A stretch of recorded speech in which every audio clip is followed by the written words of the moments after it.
My name is Jay Holt. I live in Hartford, Connecticut. I am the producer for Words to Give By, and my fellow producer Dan Schultz is engineering this interview, which is taking place at the Little Theater of Manchester in Manchester, Connecticut on the 29th of March, 2016. Would you please introduce yourself? Absolutely. My name is Tracey Gamer-Fanning, and I am here with you in Manchester, Connecticut. And would you please introduce yourself? Yes, my name is Gregory Shimer. Greg's fine, and I'm here in Manchester, Connecticut as well. Thank you both for joining us today. And we'll ask one question of each of you that we've asked most of the people who have sat down and spoken with us before we hear your story. And that question is, what does kindness mean to you? Let's go with you first, Tracey. Well, you're looking at me and I'm smiling because when you say the word kindness, so many things come to mind. I think of the man sitting to the right of me, my husband, who is probably the most genuinely kind person. I think kindness is something you do for someone else that makes them smile, a genuine smile that's just for them. And Greg, what does kindness mean to you? That's a tough one. I personally believe kindness is one of those almost duties that we have to do to make the world right. And so as a result, every single thing that you do, just helping somebody up or moving the shopping cart, those little pieces of kindness make the world better. Great. Thank you both. And, pardon. Tracey, at this point, I'd love to hear your story as you envision sharing it with us today. Absolutely. I have quite the story. In 2006, during Labor Day weekend, I was at home with my two little kids. I had an 18-month-old daughter and a 4-year-old son. We were all in the bathroom, the three of us. They were going to get ready for going to bed, and I was folding clothes, like a typical career mom who's multitasking. And I walked over to wash their hair, and right in front of them, I had a full grand mal seizure. And I fell, and my head hit the porcelain sink, and then fell forward, and my head hit the iron tub right in front of them, and then fell down to the tile floor and had a grand mal seizure. And that includes everything that a seizure includes: shaking, vomiting, losing control of your body, and losing everything. You pass out. When I woke up, my 4-year-old was naked and wet and trying to pick me up, and my 18-month-old was pouring water over my head. And that's the beginning of my story. I was brought to the hospital, St. Francis, here in Hartford, and was feeling good. My best friend was with me, Jill, and my sister came down to spend time with me, Jen, because my parents were away. And we were sitting in the emergency room kind of laughing, going, oh my God, you're dehydrated, or you've lost too much weight, or you're pregnant. That's what you think at 35 years old. And the head of the ER walked out after about an hour and a half with this huge film of my brain and said, no wonder you had a seizure. You have a giant brain tumor. And we all looked at each other like we were 4-year-olds going, wait, you can't tell us this. My parents aren't here. It was the last line of a joke. You have a brain tumor. And I remember trying to pull the needle out of my arm going, okay, I don't have time for this. I have to go make dinner. I got to go. Give me the pill. What do I take? And they said, we have to bring you upstairs. You're going to have brain surgery. Yeah, that was fun. So I did have brain surgery, and I woke up paralyzed and was told I had brain cancer. There's no description to waking up paralyzed with brain cancer. So I won't even waste your time. Eventually, I did make it home. I had to go to the rehab hospital for quite a while to get some use of my left side back so I could actually go to my own home and be me again and take care of my children and my family. And, in my head, I'm going to go back to work. I'm going to clean the house, walk the dog. None of that happens. So I got home and I started practicing how to go up and down stairs and how to cut food because everything became new again and hard again. But I was me and I said, okay, I'll figure all this out and I'll go back to work. Unfortunately, this was September of 2006. In October of 2006, my husband left. And I became a single, uninsured mother of 2 little kids and no job. So my wonderful parents, who had lived in West Hartford came over and they said, okay, this is how we do this. The 3 of us, we're going to take care of these kids. We're going to take care of the house. We're going to move forward as a family, which is what my family always did. And I couldn't drive anymore. So my father was driving me and my kids around. And my mother was taking care of everything that needed to get taken care of, doctor's appointments and bills and life planning and divorce planning. And my father drove me and my 2 kids off one day in November. So it was September. My husband left in October. November, my parents came. It was right before Thanksgiving, and my father drove my kids and myself off to the house and dropped us off and drove away. And the next phone call I got was, you have to get to Hartford Hospital. Dad's been in a car accident. He's been airlifted to Hartford Hospital. So I got a ride, because of course I couldn't drive, to Hartford Hospital. And by the time I had gotten there, he had died. So that was 90 days. 90 days. I say that now still, like 90 days. Because I remember going, how, and my friends, how can this happen to one person? And I'd be actually kind of smiling, going, this can't all be happening to just one me. Like, who does this? But it did. And my mother and my sister and I sort of said, okay, where do we go now? And I said, well, I have brain cancer. And if I have to fight cancer, I have to find my community, because I need some strength here, because radiation and chemo and hair loss, I'm not ready for all this. Not with 2 babies, not with no husband, not without a car.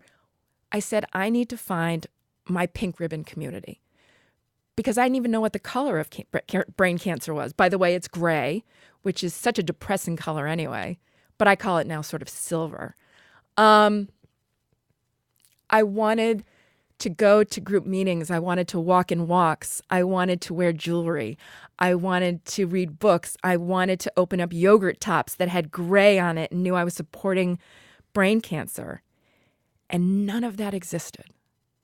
And when I would tell people that I had brain cancer, they would hug me and say, God, I'm so sorry. And I thought, what the hell is that? You're sorry? Come on, show me, like, give me some hope here. Put a smile on. Tell me where I can go, what I can do. And nobody did that. And I met other people that had brain cancer, and they seemed to be talking about their stints in their brains, or their shunts, or the pills they were taking, or their seizures, or planning for their funerals. And I was like, okay, I was in advertising and marketing my whole life. Brain cancer needs a facelift. We need to remarket brain cancer. And I said, who could do that better than I could? So I grabbed another young friend of mine, 35 years old, 2 kids with brain cancer, and my mom, and the cute guy sitting next to me, and my amazing friend Jen, who had brain cancer, and Stacy and Kim. They had lost their mom to brain cancer, and their husbands. It was like a family thing. And I shared a bagel with Jen at Brugger's Bagels in Avon, Connecticut. I called her. I said, please, come have a bagel with me. Come talk to me. And somehow I convinced her. I said, we could change this for every other person. Not one other person should get diagnosed and have nowhere to go and no face to look at and but he'd ask a question of like, will my hair come back because they're going to radiate my head? Or will I remember my kids' names? Or will I go out to dinner with my friends? Or will I have sex again? All these questions that everybody could ask other people. But when you have brain cancer, everybody's like, here's cookies. It's like, cookies? No, I want to go out to dinner. Like, give me real hope. Give me real information. And I said, Jen, we could do this. And she goes, okay. And all of us got together in Jen and Andy's living room, and let's do something. My father and mother had been in the golf industry. Jen's husband played golf. Stacy's husband played golf. They said, we'll throw a golf tournament. And my mother, I hate saying this word, but knew Donald Trump. Trump gave us foursomes at his courses. All these big people donated huge prizes. And we threw a golf tournament. And it sold out. And people came. It was at Wintonberry Hills Golf Course. And I spoke. And I said, look at this. You are now all ambassadors for brain cancer because now you've met me and seen me. And so when somebody gets diagnosed that you know that has brain cancer, tell them about me. Give them that hope because they now are getting cookies and going, oh, so sorry. I want to hug them and be like, come on, I'll tell you how this goes. And that's how it started. And now all these years later, we've raised so much money. We work with Yale, Hartford Hospital, St. Francis, Connecticut Children's Medical Center, St. Vincent's. We, have students who go to school for neuro-oncology. We give scholarships. We've paid for people's funerals. We pay their health care bills. We pay to get them driven to chemo. We bought something called Cinema Vision goggles at Connecticut Children's Medical Center in St. Francis because when you have a brain cancer or a brain tumor, MRIs become part of your everyday life. You get them every month, every 60 days. I got as far as every 90 days, which is funny because my whole tragedy started in 90 days. And now I say to Greg, I live my life in increments of 90 days. And every 90 days, I get to find out, do I get another 90 days? And there's a life in there. I didn't know there would be a life in 90 days. And so when people get diagnosed, what I try to tell them is, aren't you lucky that you got diagnosed the day you had your seizure and that you didn't die? Because now I was only given a 3 to 5 year life expectancy. In September, I'll be a 10-year survivor. I am a miracle upon miracles. But for every day you aren't dying, it's every day you're living. And you have a choice. And you could easily curl up in a ball in your closet and take your morphine and take your sleeping pills and take your Ativan. And you could be really upset and angry and ask why every day on your way to chemo, every day on your way to radiation, every day that you don't feel good. Or you could have breakfast in bed. You could sit on your front lawn and drink your coffee. There's a lot of things you can't do anymore, and that sucks. But if you waste all this time thinking about, I'm so upset that I can't do these things anymore, then you're wasting that time that you still have. What I'd rather people do is go have dinner with a friend you haven't seen in forever. Go make an apple pie with your mom. Go see a movie with your new husband, who's sitting next to me, by the way, who was my boyfriend from when I was 19, who showed back up after my husband left and said, I'll take care of you until you die and raise your kids with you. You want to ask about kindness. That's heartbreaking kindness and strength.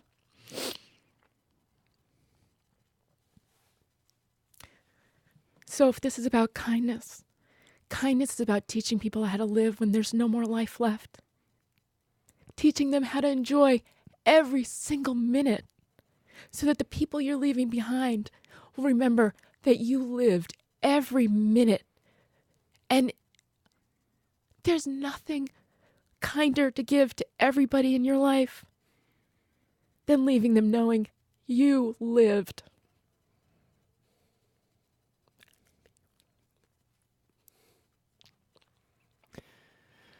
Sorry, everybody's crying here. Sorry. It's all right. Thank you very much for sharing your story with us. You're very welcome. As far as in hearing what you've shared with us and little bits like there are, whether it's what little window we have into knowing about the relationship that you two have and the inspiration that you've taken from Greg in recent years, perhaps, maybe even earlier years. But it certainly seems clear that even very early on in, this whole experience for you, within those first 90 days, like you already had the, a sense within yourself to already value some of the things that have carried you through this time period, perhaps, and what I'm hearing. Like, I think I absolutely had no idea how to do any of this. I had a full-time career. My husband had a full-time career. I had 2 dogs, 2 kids, a house to take care of. I was trying to keep everything running. And at the end of the day, I'd go to bed going, oh God, I made it through another day. Nobody anticipates your whole world crumbling. In 90 days, to have the 3 Ds, diagnosis, divorce, death. 90 days of losing everything, your future, your family, your life, your everything. And then to go, I have 2 little people looking at me, and I have to show them in a very short amount of time, because I didn't think I'd have many years, how to be strong, how to have something horrible happen to them because their mom was going to die, and how to say, okay, how can I make this okay? What can I do to smile? What can I do to be strong? Because they weren't going to have enough people around them to teach them that. So I had to do that. And by teaching them was, look, mommy can put on a wig and look pretty, or mommy can put her hair back in under a baseball hat and you don't see that ugly scar. And mommy can put on lipstick and she looks healthy. And mommy can walk to the bus stop and it's exhausting, but I can wave goodbye to them on the bus. It's the smallest things that you show people in a life that helps you figure out how to get up every day. Is there any particular question coming to your mind already, Dan? Let's see if I can formulate this. You just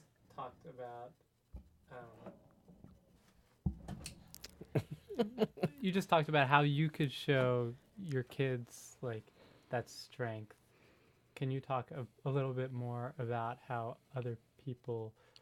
you experienced other people's generosity that might have helped you, have some strength to go through this process? Absolutely. What I have found, which is surprising, look, you guys, I think, are younger than we are. I'll be 46 in August. And I grew up in an era where there was no computers. There was no social media. You only knew who you knew. If you passed somebody a note, they had the note. If you called them on the phone, now you can talk to so many people. So I have a site called Blogapy, which means blog plus therapy. And I do a lot of writing and I do a lot of public speaking. And it seems that when I'm talking about all this stuff, which I find to be very simple things, because as a mother, you have a role, and as a wife, you have a role. And when you get sick and you start a charity, you have a role to play as a leader, as somebody who teaches. Every day, I get letters to the house. I get pictures. I get gifts of somehow I've touched someone, and I don't know them. I got a cape sewn for me the other day. I do these videos, and I call myself the brain tumor bitch, because it is a powerful word. And what I say every time I do them is that I own my cancer. I love who I am and where I am, and I say that with pride and with passion, because once you can really own your cancer, you can wear it differently. And I was talking about how I love that word, and it doesn't embarrass me or make me feel like, anything less. And I wish I had a cape that I could show. I wear it with a big B on the back, because it's a power. It's super. It's wonderful.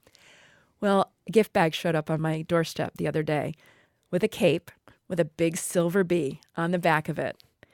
And I'm going to an event on Saturday night to speak. And I said, I'm wearing the cape because I want people who think they're at the worst moment in their life to know only they can turn it around. And it takes sometimes it takes somebody else to say, you're the only one that can change the way you're feeling. And it's not a journey. It can start right now. What are you doing right now what are you doing after this interview? Where are you going? You might have stuff going on that I don't know about, but you might look at all those things very differently, because it's in 1 second you can change the view of how you face things and how you take on things and how you tackle things. It's one moment that can change your life. So I'm hoping that in these incredible 10 years, I've changed lots of these people's lives I will never meet, but they've given me little things that I keep in a trunk. I have jewelry and letters and sweatshirts and T-shirts and now a cape. That's a life. That's a life. Thank God I didn't get 3 to 5 years. Thank God I've gotten 10, because that trunk is so full. If there were, you've already mentioned some things that might wind up being part of the answer to this, and perhaps not. But if there were a takeaway that you now sitting here after like the entirety of the experiences that you've had, the years leading up to the last 10 and these last 10, if there were a particular message that you hope your children would take away at this point, what would that be? First of all, I would want them to know how crazy in love I was with them and that they made this journey for me. They were what made this, because I would have given up. This is a hard fight. And then you tack on all those other things: paralysis, your husband leaving, your father dying, everything gone, everything. But you can't quit. My father always used to say suicide was a permanent solution to a temporary problem. Well, I've got a permanent problem, but the permanent solution isn't the option right now, because look at what I have to do. These 2 kids are going to go on and live a life, whether I'm here or not. I can, however, be the person that teaches them how to be leaders, not only leaders who lead their own lives and choose how they want to face adversity, hopefully by my example, but they'll be leaders later in life, and they're going to have to teach people how to do the same thing. They're kind of like my minions. I want them to go out into the world and try to have the same outlook that I only achieved after, my life fell apart. Too bad it took me 35 years. They're now 10 and 14. We went to New York City the other day, and we were walking down the streets, and we gave each kid a $10 bill to buy some tchotchke on the street. And my son gave the $10 bill to a homeless person. Drop the fork. I'm out. Game over. Done. I mean, done. I did it. Yay me. Yay brain cancer. Yeah. Is there anything at this point that we haven't spoken about in this conversation, loosely rooted in kindness and giving and generosity? Yeah.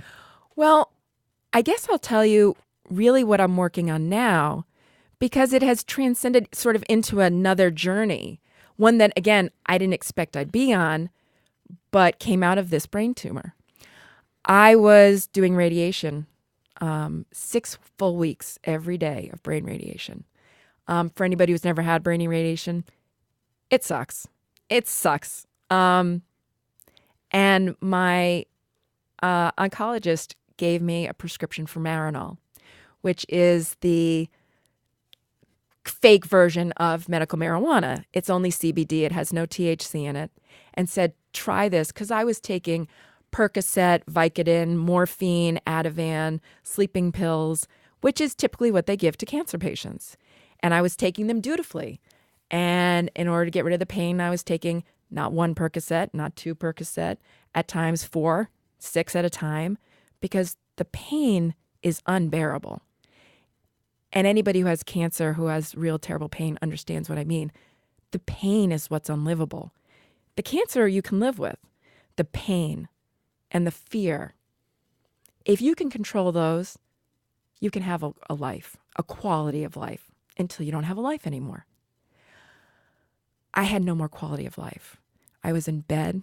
I was isolated. I was really doped up, and not doped up in a good way, doped up in a, I can't walk to the bathroom by myself, doped up in a, I'm not sure who it wasn't a quality of life that any 30-year-old woman with 2 kids should be living, that wanted to live. And my amazing doctor, Dr. Sandler at Hartford Hospital, is the one who gave me the prescription and took me aside and said, I'll never, ever admit to this, but go get some marijuana and smoke it. That day changed my life. I went off all my pills after that. I started using medical marijuana and got off every painkiller, got off my sleeping pills, got off my antidepressants, every pill that they'd put me on that was making me everything from nauseous and shaky and not being able to go to the bathroom. I came off all of that, and I started using medical marijuana, and I would get out of bed, and I could do my kids' laundry, and I could cook, and I could go out on a date, and I could be with my friends. It changed my life because it gave me back quality of life, which gave me back a reason to live. And so the CBS Evening News asked if I would go on national television and tell my story. Now, here I am, the West Hartford soccer mom. I am the antithesis of, what you would think of as somebody who, smokes marijuana. And they said, but that's why. So I went on the CBS Evening News with Jeff Glor, and I asked Dr. Andy Sandler from Hartford Hospital to come on with me to sort of validate me, so I didn't get arrested when they left. And he did it. He risked his whole practice. He risked everything. And we went on and we went national. And the laws started to change because I said, look, I'm not sitting home wearing purple glasses and beads, watching Cheech and Chong, doing bong hits and eating Cool Ranch Doritos all day. My children have clean clothes to wear to school. We eat dinner at the dinner table and not in my bed. That's what this is about, giving people quality of life whose quality of life has been stolen from their cancer. And mine was the worst. I have the cancer no cancer patient wants. I have brain cancer, I have the, ooh, no, we don't want that one. That's what I have. And when people look at me, they don't see brain cancer. They see a woman who's happily married and whose hair covers up her, bald spot. And her kids are now 10 and 14. And who has tons of friends and does tons of events and raises a ton of money and just got nominated to sit on the American Board of Internal Medicine. Who in a million years gets that? So that's really cool. It is. Thank you so much, Tracey and Greg, for coming to talk with us today. It's been a pleasure to hear your story. We've loved being here. Thank you.